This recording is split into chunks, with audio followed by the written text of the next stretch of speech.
Stand up itu aku nulis, terus waktu itu ada karyawan baru masuk di kantor. Aku minta dia ke Citos, aku kasih skrip stand upku yang terbaru. Dia masih anak baru kan, coba baca, kasih tahu yang nggak lucu mana aja gitu. Serius bang? Iya, kasih tahu sama dia coret-coret. Oke, ini nggak bagus apa segala macam. Kayak kemarin pas show kemarin tuh ada kritik dan saran juga, ada barcode gitu. Jadi penonton juga boleh ngasih kritik saran apa aja gitu. Jadi kalau baca itu? Baca, aku bacain. Kalau aku fitnya itu justru dari masukan dan sejelek apapun itu justru bagus buat aku gitu. Karena dulu aku dilatihnya adalah untuk nulis ya, kalau kita bicara nulis. Kita punya grup kecil, isinya katakanlah 5 orang. Terus kita nulis, terus kita oper ke teman sebelah, terus cari jeleknya di mana. Oh, gitu. Oke. Jadi masing-masing ngasih fit apa gitu. Dulu aku takut banget, karena menulis itu kan bayi ya buat kita ya. Bayi. Iya kan, tiap malam kita urusin apa segala macam. Orang nggak ngerti kamu tuh secantik apa. Betul. Betul kan? Betul kan? Tapi kalau aku, ini kata-kata editorku dulu, lebih baik gua yang bilang jelek, Dit, daripada lu paksain terbit 1000 orang baca, 1000-1000-nya bilang jelek. Dia bilang gitu. Benar juga sih.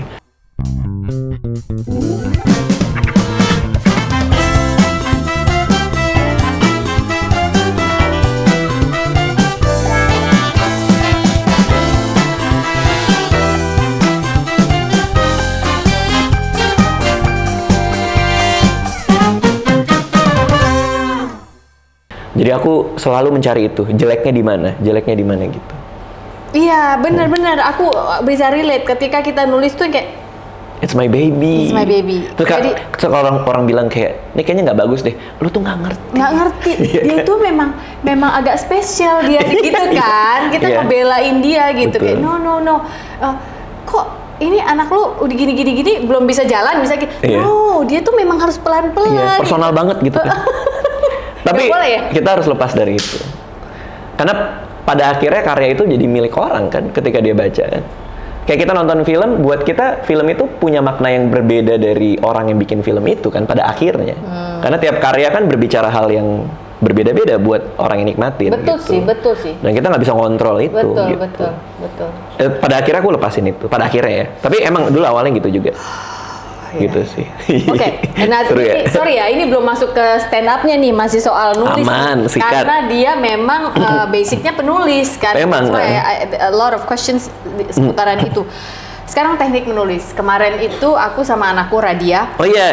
Nah, Radia, kemarin tuh kita sempet ke Jogja kan liburan. Nah, terus ada satu masa di mana anakku yang paling gede, si Rangga kan kuliah di sana. Dia kuliah jadi seharian nggak bisa ketemu kita. Bapaknya lagi ada urusan apa, terus aku bilang, "Dek, daripada kita gabut, kita masuk kamar, I write, you write, oke? Kamu pilih corner kamu mau di mana, Mama di sini." Di mana tuh? Di sini atau di kamar hotel? Jogja? Di Jogja. Oke. Nah, terus aku sengaja jangan ke lounge, jangan kemana, pokoknya di kamar ya, Dek. Kamu pilih, kamu mau sebelah. Dia maunya jendela, oke. Berarti Mama yang di meja rias ya, oke.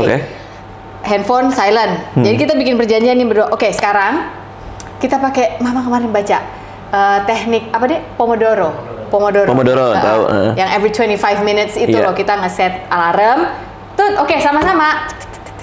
Udah tuh bunyi, udah stop, jangan ada yang ngapa-ngapain. Udah, mau lagi nggak deh? Another round. Nah itu lumayan berhasil buat kami berdua. Yang adalah, gue ada satu kemiripan nih sama dia. Kalau udah sibuk sama yang lain, jadi melayang kemana-mana, jadi malas balik lagi ke situ gitu.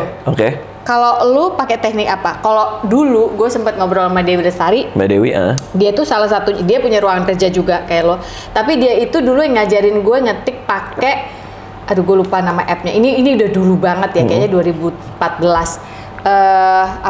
Bunyi-bunyian yang lo suka. Karena gue nggak bisa distract bunyi musik apa nggak bisa gue. It has to be silent for me. Atau pakai app yang bunyi tapak sepatu kuda. Atau air, pokoknya buat gue harus ada tempo. Iya. Kalau buat gue, kalau untuk seorang Radi. Nah, aku tuh nggak bisa bilang metode apa yang terbaik ya, karena masing-masing orang pasti punya caranya sendiri ya. Aku tuh melepaskan diri dari semua yang kayak gitu. Kalau aku menulis harus dengar lagu, menulis harus dengar suara-suara yang menenangkan, aku lepasin. Kenapa? Karena aku nggak mau mengasosiasikan kerjaku dengan itu. Jadi kalau nggak ada suara itu, gue nggak bisa kerja. Jadi kalau gue nggak di sini, gue nggak bisa nulis. Aku berusaha ngelepasin itu. Memang itu susah banget. Karena awalnya aku begitu. Tapi ya itu, setelah ketemu Mas Aris dan lain-lain, aku kapan aja, di mana aja, ketika aku mau masuk, aku masuk gitu. Ini pulang dari sini, di mobil aku buka laptop, aku bisa bikin satu cerita premis-premis gitu, bisa banget gitu. Karena aku udah ngelepasin diri dari syarat-syarat itu untuk masuk ke zona kreatifku. Dan itu memang susah, itu bener-bener susah. Cuman ya, karena aku sering dapat pertanyaan ya kayak, kalau bisa produktif banget, karena tiba-tiba bikin ini, kadang-kadang masih ada YouTube. Stand up komediku yang buat 2025 udah terjadi 30 menit, udah ada. Wow. Dan aku tulisnya di salah-salah tour gitu. Kok bisa gitu? Ya karena di setiap saat aku tinggal masuk, tinggal buka gitu. Lu udah nemu pintu Doraemon itu? Betul. Karena procrastinating itu yang paling berbahaya kan. Menunda-nunda. Melakukan sesuatu itu berbahaya banget. You and me together. Procrastinating. Tapi the nature of procrastinating itu bukan menunda pekerjaan. Tapi menunda memulai. Ya. So the key is kapan bisa mulai? Just start. Iya. Orang tuh kan pikir kayak procrastinating itu menunda-nunda bekerja gitu, menunda-nunda menulis. Bukan. Lo menunda memulainya.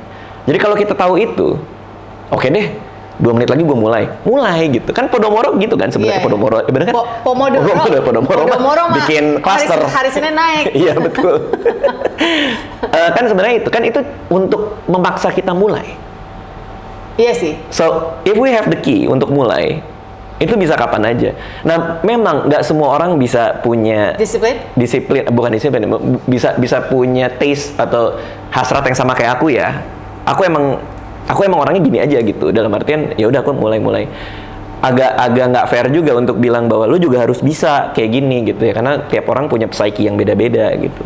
Tapi beneran deh, yang ngebantu aku banget adalah ketika aku bisa ngelepasin ini dari mood, dari nunggu wangsit, dari nunggu ini adalah vibe yang asik. Ketika aku lepas itu semua, produktivitas tuh jadi ampun-ampunan sih. Gila ya, pokoknya ada aja ya. Iya, sama kerelaan untuk tahu yang kita bikin itu jelek. Oke, terima kasih. Itu yang gue nggak bisa terima. Iya, begitu kita rela bahwa yang gue bikin ini udah pasti jelek. Gue nggak bisa terima itu, Dit. Jadi gue kalau gini, jelek gitu, nggak mau gue buang. Karena kalau kita mikirnya gitu, tidak akan terjadi halaman sama sekali. Tapi satu halaman tulisan jelek bisa diperbaiki jadi satu halaman tulisan lumayan. Satu halaman tulisan lumayan bisa diperbaiki jadi satu halaman tulisan bagus. Jadi mau gimana pun juga, yang jelek itu harus ada dulu.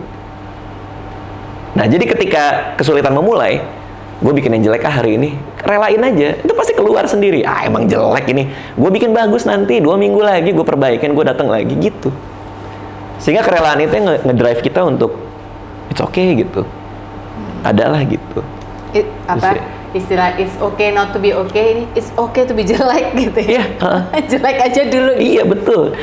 Materi stand up yang 30 menit yang udah jadi aku tulis SUCRD 2025 tuh ada di laptop. Itu 100% aku yakin itu nggak lucu. Tapi ada.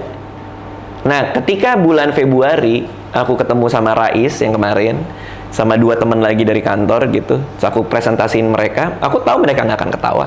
Tapi habis itu aku jadi ngerasa bahwa di bagian ini lumayan, di bagian ini. Di kepalaku udah ada rangkaiannya. Tapi aku tahu itu jelek. Di laptop itu jelek, ya nggak apa-apa gitu. Oke, bedanya nulis buku sama bahan stand up sekarang. Kita masuk ke stand up. Oh iya, gimana tuh? Apa tuh bedanya buat lo? Wah, beda banget. Kayak kalau nulis buku ya bangunan imajinasinya mungkin harus lebih rapih ya. Dalam artian gimana cara ngerangkai paragraf demi paragrafnya. Kalau stand up tuh kadang penemuannya di panggung. Ya. Jadi kalau kita nulis tuh mungkin cuman rangka B-nya aja, tapi begitu di panggung keisi dikit-dikit tuh. Karena stand up itu kan feedbacknya langsung kan. Kalau nggak asik, muka yang di depan tuh udah begini gitu. Oke, ini gue harus ngubah kemana nih gitu. Makanya aku sebenarnya lebih suka stand up pada saat ini karena feedback langsungnya itu gitu. Kenapa gue nanya itu? Karena walaupun aku bukan stand up comedian, tapi pekerjaan MC itu sedikit mirip. Ketika kita harus break the ice di awal, atau aduh mbak harus di stalling dulu dikit nih, ternyata direktur utamanya belum datang gini-gini. Waduh ya bener. Product knowledge cuma 1 paragraf, ya kan? Jadi semacam stand up di tempat, walaupun tidak ada satu pressure untuk lucu, tapi minimal menghibur, engaging gitu. Jadi makanya gue nanya, nah masalahnya kalau MC itu kan jarang kita nulis sebelum naik ke Tampil, panggung iya. karena yang tulis cue card udah dari IO dan klien. Betul. Cuma setelah beberapa tahun ini aku menulis gitu ya, dalam arti buku, akhirnya cue card aku tuh aku coret-coret dengan things I want to write, walaupun mungkin nggak sestruktur nulis stand up ya. Jadi ini kayaknya bisa diginiin, kayaknya bisa diginiin gitu. Walaupun akhirnya banyak tebak-tebakan di panggung sih. Iya, tebak-tebakan karena begitu naik Buah apa? bukan cakep, bukan. Bukan pantun deh. Ya maksudnya mencoba ngeraba kan di panggung. Iya, dan itu sangat harus meraba sekali. Nah, buat teman-teman atau orang tua mungkin yang lagi nonton acara gue Orang ya, yang tua, mungkin anaknya baru mau ikut stand up atau apa gitu. Atau jangan-jangan Anda adalah bos yang lucu di kantor. Bisa. You want to ice break something gitu Bisa. ya. Insting itu bisa dilatih.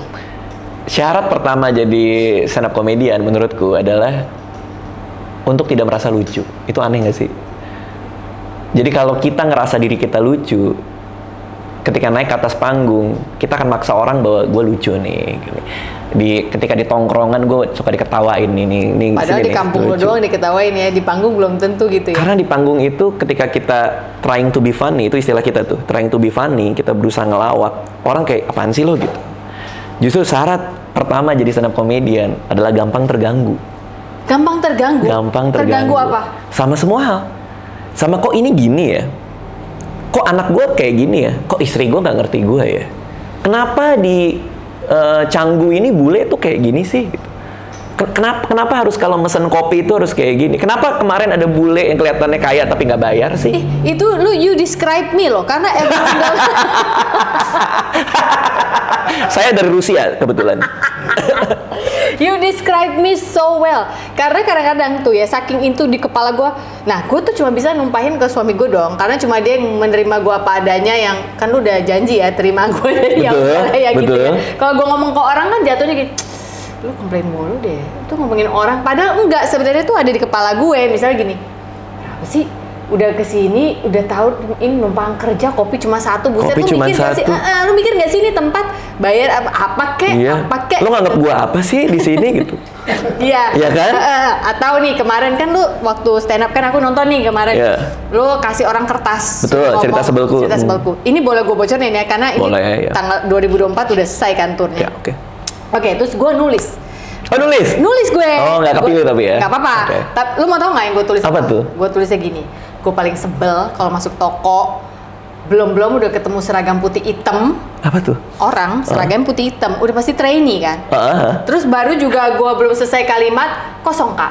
Maaf, kosong kak. Gue paling sebel kalau ketemu orang kayak gitu. Nah kayak gitu tuh bisa ganggu gue. Ya. Waktu awal-awal nikah sama Pongki dia gini, apa sih ma, Bo ya wes kayak gitu aja kok sampai kamu terganggu. Sementara dia ngomong kalau harus terganggu dulu. Seorang komedian itu syarat utamanya gampang terganggu. Gampang banget gue terganggu. Gampang terganggu itu bukan dalam konteks kita purely menggerutu juga ya, tapi lebih kayak kok nggak ada yang bahas ini sih, kalau ini tuh aneh loh gitu. Ngerti nggak sih kayak? Lu nyadar nggak sih kalau ini kok kayak gini sih? Iya gitu. benar. Mau nyatet nih kayaknya. Bukan, lu ngomong Apa aja tuh? terus. Enggak, gue ada yang gue mau tunjukin ke Oke. Lanjut. Jadi harus terganggu. Oke, kita ngomongin komedi ya. Kita ngomongin stand up komedi. Stand up komedi itu yang kita hadirkan truth and pain kita, kejujuran dan rasa sakit kita, yang orang mungkin nggak ngerti. Oke. In entertaining way. Iya. Jadi kita mempresentasikan itu. Yang semalam Mbak Sofi nonton itu itu emang sebel gitu. Maksudnya itu yang aku rasakan. Iya. Nggak ada lucu di situ, nggak ngelawak gitu. But people laugh. Iya betul. Why? Karena truth dan pain yang mereka rasain, kita bungkus itu dengan entertaining gitu, dengan teknik-teknik komedi. Storytelling kan sebenarnya. Ada storytellingnya, ada apanya. Ya paling gampang gini deh, kenapa sih orang ketawa gitu? Orang ketawa karena ada perbedaan dari ekspektasi sama kenyataannya. Itu paling gampang itu gitu. Ketika aku cerita bahwa buku kambing jantan ditaruh di rak buku peternakan, itu kan ada ekspektasi yang patah gitu. Kok buku ditaruhnya di situ? Nah, itu kan teori komedi yang paling dasar tuh, mematahkan ekspektasi. Nah, kita tinggal ngerangkai itu aja gitu. Tapi untuk orang masuk ke ceritanya, itu harus berasal dari rasa kejujuran dan rasa sakit yang kita tiap hari mikirin, tapi orang kok nggak ada yang peduli sih gitu. Oke. Maaf lu nggak boleh lihat gambarnya tapi biar Radit aja. Siap. Lu lihat deh, gue lagi nyuci sayur nih kemarin. Ini lu lihat gak? Menurut lu Ada mirip siapa itu. ini? Hah? Karena komedi itu kan butuh objek. Itu yang pertama. Oke. Siapa yang ditertawakan dalam materi ini? Oke. Paling aman kita balikin ke diri kita. Itu juga salah satu hal yang harus diperhatiin kalau kita mau bikin stand up. Cuman lagi-lagi akarnya dari truth and pain yang kita telling on stage in such entertaining way gitu. Entertaining itu gimana ya? Itu kita bicara rumus tuh, ada strukturnya, ada setup, ada punchline gitu-gitu sih. Nah, itu baru kita masuk ke formulasi Betul, gitu ya. gitu. Tapi kan kita balik lagi ke akar kan. Karena yang dihadirkan di panggung kan ke tidak mengertian orang soal diri kita kan. Iya. Maksudnya pengalaman apa yang bikin kita frustrasi? Ya mungkin karena kita nggak di ngertiin orang. Masa nggak ada orang lain lihat kalau dia mirip semprotan WC sih, misalnya gitu Iya, kan. iya, gitu. Tahu nggak? Ini aku cerita di sini aja ya. Jadi Kalau kayak podcast lain gue cerita di sini aja. Dan bohong lo. ya udah, dan di banyak tempat sih sebenarnya.